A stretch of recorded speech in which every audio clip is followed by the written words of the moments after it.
Lord, i-bless mo mula umaga hanggang gabi ko. Panginoon, salamat sa lahat ng blessings na ibibigay mo sa akin sa araw na ito. Salamat sa mga bagong mga oportunidad na ilalagay mo sa way ko. Alam kong may magandang plano ka na naman sa araw kong ito, Lord. Alam kong makakasama kita ngayong araw, Lord.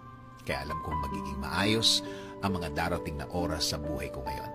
Alam kong puprotektahan mo ako sa araw na ito.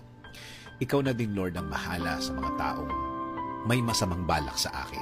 Mga taong walang alam gawin kundi mag-isip ng mga bagay na makakasama sa kanilang kapwa.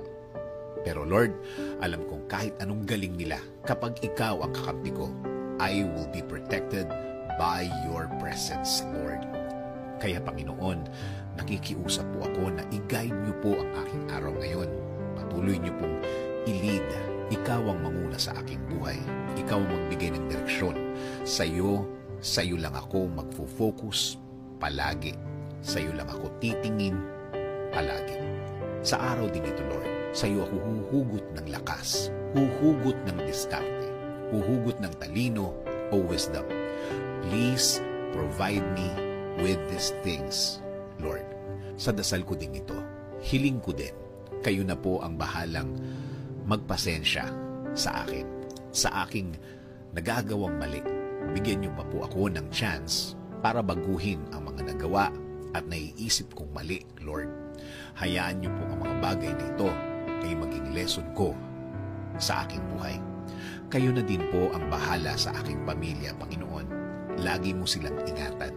Lagi mo silang ilagay sa mga lugar at sitwasyon na safe. Patuloy niyo din po silang samahan.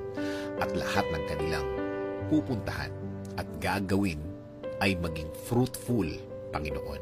At sa aking bayan, Panginoon, patuloy niyo po kaming gawing safe. I-bless niyo po kami ng magandang ekonomiya. I-bless niyo din po ang mga Pilipino at kanilang mga pamilya. Kasama na po ang lahat ng mga OFW sa buong mundo. Salamat, salamat, Lord, sa mga biyaya mong ibibigay sa akin. Patuloy niyo pong pasukin ang aking buhay. Patuloy niyo pong gawin ang inyong magandang plano sa akin, Lord. At palitan niyo din po ang mga malulungkot na bahagi ng aking araw at gawin pong masaya. In Jesus' name I pray. Amen. Sabi nga sa Hebrews 11:6, "And without faith, it is impossible to please Him. For he who comes to God must believe, and that He is a rewarder of those who seek Him."